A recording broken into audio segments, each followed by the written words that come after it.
Hi guys, welcome to free ECET coaching YouTube channel. Friends, ఇప్పుడు మనం ECET physics నుంచి అయితే కన్నా 5th చాప్టర్ చెప్పుకోబోతున్నాం. 5th చాప్టర్లో simple harmonic motion and acoustics నుంచి అయితే చెప్పుకుంటాం గైస్. సో ఆల్రెడీ ఈ చాప్టర్ నుంచి అయితే కన్నా వీడియోస్ అయితే పోస్ట్ చేశాను. ఆ వీడియోస్ మీరు చూడకపోతే ఫస్ట్ ఆ వీడియోస్ అయితే చూసి ఈ వీడియోని అయితే చూడండి గైస్. ఫండమెంటల్స్ అయితే మీకు బాగా అర్థమవుతాయి. సో ఇప్పుడు మనం ఈ వీడియోలో చెప్పుకోబోయే టాపిక్ వచ్చేసి డాప్లర్ ఎఫెక్ట్, అలాగే దాని గురించి ఎక్స్ప్లెనేషన్, కాజెస్ అండ్ అప్లికేషన్స్ చెప్పుకుంటాము. అలాగే వీటి నుంచి ప్రీవియస్గా ఎలాంటి మోడల్ ప్రాబ్లమ్స్ వస్తాయో వాటిని అయితే కానీ మనమైతే సాల్వ్ చేస్తాం గైస్. సో మనకు ఈ చాప్టర్ నుంచి 5 మార్క్స్ వస్తాయి కాబట్టి టోటల్గా ఫిజిక్స్ నుంచి 25 మార్క్స్ ఉంటే దీంట్లోనే 5 మార్క్స్ వస్తాయంటే మనకు 20% అయితే కానీ ఈజీగా రావడం జరుగుతుంది. సో మనం ఈ చాప్టర్ని అయితే కానీ ప్రతి ఒక్క టాపిక్ ఈజీగా అయితే చెప్పుకొని మోడల్ ప్రాబ్లమ్స్ ఎలా వస్తాయో కూడా సాల్వ్ చేద్దాం గైస్. సో మీరు ఆ వీడియోస్ని అయితే ఖచ్చితంగా చూసే ఈ వీడియోకి రండి, ఎందుకంటే బాగా అర్థమవుతుంది మీకు ఫండమెంటల్స్. సో ఇప్పుడు మనం డాప్లర్ ఎఫెక్ట్ చూస్తే, డాప్లర్ ఎఫెక్ట్ ఏంటంటే the Doppler effect is apparent change in the frequency or pitch of A wave due to the relative motion between the source and the observer. అంటే ఇదేంటంటే ఇప్పుడు మనకు apparent change in the frequency or pitch, అంటే ఇప్పుడు మనకు frequency కానీ లేదా pitch కానీ ఆ రెండు మనకు చేంజ్ అవుతా ఉన్నాయి అనుకో. Pitch of A wave due to the relative motion between the source and the observer. ఒక సోర్సు ఒక అబ్జర్వర్, సోర్స్ అండ్ అబ్జర్వర్కి ఆ పిచ్ లేదా ఫ్రీక్వెన్సీ కానీ ఎలా చేంజ్ అవుతుంది అనేది దాని గురించి చెప్పేది ఈ డాప్లర్ ఎఫెక్ట్ అనమాట. అంటే దీనికి ఎగ్జాంపుల్గా చెప్పుకున్నట్లయితే and ambulance siren sounds higher as it approaches and lower as it moves away. ఇప్పుడు మనకు ఒక అంబులెన్స్ ఉందనుకో, అంబులెన్స్ అనేది ఒక పర్సన్ ఇక్కడ ఉన్నాడు, నెక్స్ట్ అంబులెన్స్ అనేది ఇక్కడ ఉంది. సో ఇది ఇలా దగ్గరికి వస్తుంది, అప్రోచ్ అవుతుంది అంటే ఏమర్థం, ఫ్రీక్వెన్సీ అనేది పెరుగుతూ వస్తుంది, పిచ్ అనేది దగ్గరకు వస్తుంది కాబట్టి అప్పుడు మనకు సౌండ్ ఎక్కువగా వినపడుతుంది, సైరన్ యొక్క సౌండ్. అదే ఎప్పుడైతే ఈ అంబులెన్స్ అటు సైడ్ వెళ్ళిందంటే, పర్సన్ దగ్గర నుంచి ఆపోజిట్లో వెళ్ళిందంటే లేదా దూరంగా వెళ్ళిందంటే అప్పుడు ఏమవుతుంది, మనకు సౌండ్ అనేది ఫ్రీక్వెన్సీ అనేది తగ్గుతుంది, పిచ్ అనేది తగ్గుతుంది కాబట్టి మనకు సౌండ్ అనేది కూడా తగ్గుతుంది అనమాట. సో అదే ఇది చెప్పుకుంటున్నాడు ఎగ్జాంపుల్కి. ఈ డాప్లర్ ఎఫెక్ట్ కూడా దాని గురించి అయితే మనకు చెప్తుంది అనమాట. డాప్లర్ ఎఫెక్ట్ ఏం చెప్తుంది, Doppler effect is the apparent change in the frequency or pitch of a wave due to the relative motion between the source and the observer. ఈ సోర్స్కి అండ్ అబ్జర్వర్కి మధ్య రిలేటివ్ మోషన్ బట్టి మనకు ఈ పిచ్ ఆఫ్ ద వేవ్ లేదా frequency of the wave అనేది అయితే change అవుతుంది అని చెప్తున్నారు గైస్. సో ఇది ఇంకో ఎగ్జాంపుల్ తీసుకున్నట్లయితే in the same way happens with the train horn or a moving police siren. మనకు ట్రైన్ హార్న్ కూడా లేదా మూవింగ్ పోలీస్ ఐరన్ కూడా సేమ్ ఇదే విధంగానే జరుగుతాయి గైస్. సో ఇదైతే కన్నా మనకు ఎగ్జాంపుల్గా అయితే డాప్లర్ ఎఫెక్ట్ అయితే చెప్పుకుంటాం. నెక్స్ట్ ఇది గుర్తుండాలంటే షార్ట్ కట్ ఏంటంటే, షార్ట్ కట్ రిమెంబర్ వచ్చి టూ వాట్స్ వచ్చిందంటే మనకు హై పిచ్ ఉంటుంది. అంటే ఇక్కడ అబ్జర్వర్ ఉన్నాడంటే ఇది అబ్జర్వరు ఆబ్జెక్ట్ అనేది అబ్జర్వర్ దగ్గరగా వచ్చిందంటే మనకి ఏమవుతుంది, హై పిచ్ అనేది అయితే ఉంటుంది. అది అవేగా వెళ్ళిందంటే పిచ్ అయితే కన్నా తగ్గుతుంది, సో లో పిచ్ అయితే ఉంటుంది. సో ఇదైతే మనకు షార్ట్ కట్ గైస్ గుర్తుపెట్టుకోవడానికి. సో ఇప్పుడు మనం డాప్లర్ ఎఫెక్ట్ ఫార్ములా అయితే చూద్దాం. డాప్లర్ ఎఫెక్ట్ ఫార్ములా ఏంటంటే F' equal to F into V plus or minus V0 divided by V plus minus or plus VS. So ఈ V0 టు VS ఏంటంటే V0 equal to observer speed of the observer, next వచ్చి VS equal to speed of the source అనమాట. సో ఇవైతే కన్నా మనకు, so దీంట్లో చూసుకున్నట్లయితే ఇక్కడ ఏం చెప్తున్నాడు, F' equal to upper and frequency head. మనము ఈ ఫ్రీక్వెన్సీ వినింది అయితే కన్నా ఎలా క్యాలిక్యులేట్ చేస్తాం అనేది F equal to actual frequency, ఈ F వచ్చి actual frequency. V equal to speed of the sound యొక్క స్పీడు మనకు ఎయిర్లో ఎంత ఉంటుంది అంటే 344 మీటర్/సెకండ్స్ అయితే ఉంటుంది. V0 equal to speed of the observer, VS equal to speed of the source. So ఇవైతే కన్నా మనకు ఈ ఫార్ములా ఉన్నవి.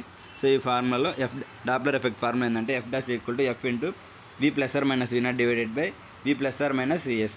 V0 ఏంటంటే అబ్జర్వర్ యొక్క speed, VS equal to source యొక్క స్పీడ్ అనమాట.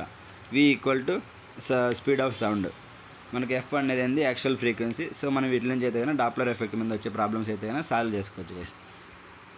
సో ఇప్పుడు మనకు use plus for moving closer. ఇప్పుడు మనకు ప్లస్ అనేది ఎప్పుడు వాడతామంటే ఒక ఆబ్జెక్ట్ అనేది అబ్జర్వర్ దగ్గరికి క్లోజ్గా వెళ్తుందంటే సో అప్పుడు మనం ప్లస్ అనేది అయితే వాడతాం. మైనస్ ఎప్పుడు వాడతాం, ఆబ్జెక్ట్ అనేది అబ్జర్వర్కి అవేలో వెళ్తుందంటే అప్పుడు మనము మైనస్ అయితే కానీ వాడతాం గైస్ ఈ ఫార్ములాలో. సో ఇదైతే మనం గుర్తుపెట్టుకోవాలి. Next causes of Doppler effect. ఇప్పుడు మనకు కాజెస్ ఏమున్నాయి ఈ డాప్లర్ ఎఫెక్ట్ వల్ల అయితే చూద్దాం. Cases of Doppler effect. దీంట్లో మనకు 4 కేసెస్ ఉంటాయి.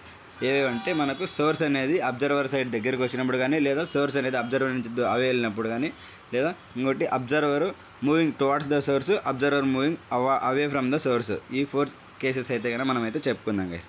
ఇప్పుడు కేస్ ఆఫ్ డాప్లర్ ఎఫెక్ట్లో ఫస్ట్ చూసుకుంటే source moving towards the observer. అంటే ఎగ్జాంపుల్కి ఇక్కడ ఇది సోర్సు, ఇది అబ్జర్వర్. సో ఇక్కడ నుంచి సోర్స్ అనేది అబ్జర్వర్ దగ్గరికి వెళ్తుంది. ఎగ్జాంపుల్కి అంబులెన్స్ అనుకుందాం. అంబులెన్స్ అనేది పర్సన్ దగ్గరికి వెళ్తుంది అంటే ఏమవుతుంది, మనకు ఫ్రీక్వెన్సీ అనేది ఇంక్రీజ్ అవుతుంది. ఫ్రీక్వెన్సీ ఇంక్రీజ్ అయినప్పుడు ఏమవుతుంది, ఎగ్జాంపుల్గా అంబులెన్స్ అప్రోచింగ్. సో మనకు ఈ ఫ్రీక్వెన్సీ అనేది పెరుగుతుంది, పిచ్ అనేది కూడా పిచ్ ఆఫ్ ద వేవ్ అనేది పెరుగుతుంది గైస్. సో ఈ ఫ్రీక్వెన్సీ చేంజ్ అనేది పెరుగుతుంది. Next source moving away from the observer. ఈ సోర్స్ అనేది ఇక్కడ అబ్జర్వర్ ఉంటే అవేగా వెళ్ళిందంటే అప్పుడు మనకి ఏమవుతుంది, ఫ్రీక్వెన్సీ అనేది డిక్రీజ్ అవుతుంది గైస్. ఫ్రీక్వెన్సీ అనేది డిక్రీజ్ అవుతుంది. ట్రైన్ లీవింగ్ స్టేషన్ ఎగ్జాంపుల్గా దీనికైతే చెప్పుకోవచ్చు. ఇప్పుడు మనకు స్టేషన్ దగ్గర నుంచి ట్రైన్ అనేది లీవ్ అయిందంటే అప్పుడు మనకి ఏమవుతుంది, దాని సైరన్ సౌండ్ అనేది తగ్గుతూ పోతుంది. సో అప్పుడు మనకు ఫ్రీక్వెన్సీ అనేది డిక్రీజ్ అవుతుంది అని అర్థం. Next observer moving towards the source. ఇప్పుడు మనకు అబ్జర్వరు సోర్స్ ఉంది. అబ్జర్వర్ అనేవాడు సోర్స్ దగ్గరికి వెళ్తున్నాడు అంటే ఏమర్థం, ఫ్రీక్వెన్సీ అనేది పెరుగుతుంది అని అర్థం. సో దగ్గరికి వెళ్తే ఫ్రీక్వెన్సీ అనేది సౌండ్ అనేది ఎక్కువగా వస్తుంది కాబట్టి అప్పుడు మనకు ఫ్రీక్వెన్సీ అనేది పెరుగుతుంది. సో ఇక్కడ చూసుకున్నట్లయితే person moving towards the horn. దీని అయితే మనం ఎగ్జాంపుల్గా చెప్పుకుంటాం. ఒక హార్న్ దగ్గరికి పర్సన్ వెళ్ళాడంటే అప్పుడు మనకి ఏమైతే దగ్గరికి వెళ్ళే కొద్దీ అతనికి సౌండ్ కానీ పిచ్ కానీ బాగా వినబడుతుంది కాబట్టి సో అప్పుడు ఫ్రీక్వెన్సీ అనేది పెరుగుతుంది అని చెప్పుకుంటాం. Next observer moving away from the source. So ఇప్పుడు మనకు అబ్జర్వర్ అనే అతను సోర్స్కి అవేగా వెళ్ళాడంటే అప్పుడు ఏమవుతుంది, ఫ్రీక్వెన్సీ అనేది డిక్రీజ్ అవుతుంది. సో దీనికి ఎగ్జాంపుల్ చూసుకుంటే person walking away from the siren. So ఇప్పుడు మనకు సైరన్కి ఆపోజిట్లో వెళ్ళాడంటే అప్పుడు మనకి ఏమవుతుంది, ఫ్రీక్వెన్సీ అనేది డిక్రీజ్ అవుతుంది గైస్. సో ఇవైతే మనకు 4 cases. Source moving towards observer, source moving away from the observer, observer moving towards the source, observer moving away from the source. So మనం దీన్ని బట్టి అయితే కనుక తెలుసుకుంటే ఈ 4 కేసెస్ మనకు ఫ్రీక్వెన్సీ అనేది ఎలా చేంజ్ అవుతుంది అయితే కనుక అర్థమవుతుంది గైస్. ఓకే గైస్, ఇప్పుడు మనం ఇది గుర్తుపెట్టుకోవాలంటే షార్ట్కట్ చూసుకుంటే షార్ట్కట్ ఏముంది, క్లోజర్గా వెళ్ళిందంటే మోర్ వేవ్స్ ఉంటాయి, హై పిచ్ అయితే వస్తుంది. అవే సైడ్ వెళ్ళామంటే ఫీవర్ వేవ్స్ ఉంటాయి, లో పిచ్ అయితే ఉంటుంది గైస్. ఇదైతే మనం గుర్తుపెట్టుకున్నట్లయితే సరిపోతుంది ఈజీగా షార్ట్కట్. నెక్స్ట్ వీటి నుంచి వచ్చి అప్లికేషన్స్ చూసుకుంటే అప్లికేషన్స్ ఆఫ్ డాప్లర్ ఎఫెక్ట్ ఏమున్నాయి, రేడార్ స్పీడ్ డిటెక్షన్. ఇప్పుడు మనం రేడార్ స్పీడ్ డిటెక్షన్ చేసేటప్పుడు అయితే కన్నా ఈ డాప్లర్ ఎఫెక్ట్ అయితే వాడతాం. ఇందుకు used by police to check the vehicle స్పీడ్ని చెక్ చేయడం కోసము ఈ పోలీస్ అయితే కన్నా వాడతారు. Next medical sonography measures baby's heart beat during the pregnancy టైంలో బేబీస్ యొక్క హార్ట్ బీట్ మెజర్ చేయడం కోసము ఈ మెడికల్ సోనోగ్రఫీలో కూడా దీన్ని అయితే వాడతారు guys. Next weather forecasting. Doppler radar tracks storms and సైక్లోన్స్ని ట్రాక్ చేయడం కోసము ఈ డాప్లర్ ఎఫెక్ట్ అయితే కన్నా వెదర్ ఫోర్కాస్టింగ్లో కూడా వాడతారు. నెక్స్ట్ బ్లడ్ ఫ్లో మెజర్మెంట్ అప్పుడు used in hospitals to check blood circulation check చేసేదానికి కూడా మనకు ఇదైతే కన్నా వాడతారు గైస్ డాప్లర్ ఎఫెక్ట్. నెక్స్ట్ ఇది గుర్తుండాలంటే మనకు షార్ట్కట్ ఏంటంటే స్పీడు, హెల్త్, స్పేస్, స్టర్మ్స్, బ్లడ్ ఇలాంటి వాటిల్లో అయితే కన్నా మనకైతే కన్నా ఈ డాప్లర్ ఎఫెక్ట్ అయితే వాడతామని చెప్పి మనమైతే అప్లికేషన్స్ గుర్తుపెట్టుకోవాలి గైస్. సో ఇవి మనకు డాప్లర్ ఎఫెక్ట్ యొక్క అప్లికేషన్స్. సో ఇప్పుడు మనం వీటి మీద ఎలాంటి ప్రాబ్లమ్స్ వస్తాయో అలాంటివి అయితే చేద్దాం గైస్. కొన్ని మోడల్ ప్రాబ్లమ్స్ చూసుకుంటే first problem, an ambulance moves towards the person. ఎగ్జాంపుల్కి ఇతను పర్సన్ అయితే ఇది అంబులెన్స్ అనుకుంటే సో ఇది టువార్డ్స్ ద పర్సన్కి అయితే మూవ్ అవుతుంది అట్ 40 meters per second. ఎంతతో వెళ్తుంది, 40 meters per second. The siren frequency is 500 Hz. Siren frequency ఎంత 500 Hz ఇచ్చాడు. What is the frequency aid by the person. ఆ పర్సను ఎంత ఫ్రీక్వెన్సీతో విన్నాడు అనేది అయితే మనం కనుక్కోవాలి. Speed of the sound will be 340 meters per second. So మనకు సౌండ్ యొక్క స్పీడ్ వచ్చి 340 meters per second. సో మనకి ఇచ్చిన ఆప్షన్స్లో చూసుకుంటే 554, 555 Hz, 565, 575 Hz అయితే ఇచ్చాడు. సో మనకి ఇక్కడ సొల్యూషన్కి ఫార్ములాలో యూజ్ చేసినట్టయితే మనకు ఆన్సర్ అయితే వస్తుంది కదా. ఫస్ట్ మనకు ఫార్ములా చూసుకుంటే Doppler formula F' = F × V/V - Vs. F value మనకు తెలుసు 500 Hz. Next V = 340, Vs = 40 meters per second. Substitute చేసినామంటే మనకి ఏమొస్తుంది, F' = 500 × 340 / 340 - 40. సో మనకి ఎంత వస్తుంది, F' = 500 × 340 / 300 అయితే వస్తుంది. క్యాన్సిల్ చేసినట్లయితే F' = 500 × 1.13 అయితే రావడం జరుగుతుంది. సో మనకు ఫైనల్గా ఎఫ్ డాష్ వాల్యూ ఎంత వస్తుంది అంటే 566.6 ఎడ్జెస్ అయితే రావడం జరుగుతుంది గైస్. సో మనకు ఈ 566.6 ఎడ్జెస్ దేనికి క్లోజ్గా ఉందో దాన్ని అయితే మనం అయితే ఆఫ్ చేసుకుంటాం గైస్. సో మనకు ఇచ్చిన ఆప్షన్స్లో ఆప్షన్ సి అయితే సెలెక్ట్ చేసుకుంటాం గైస్.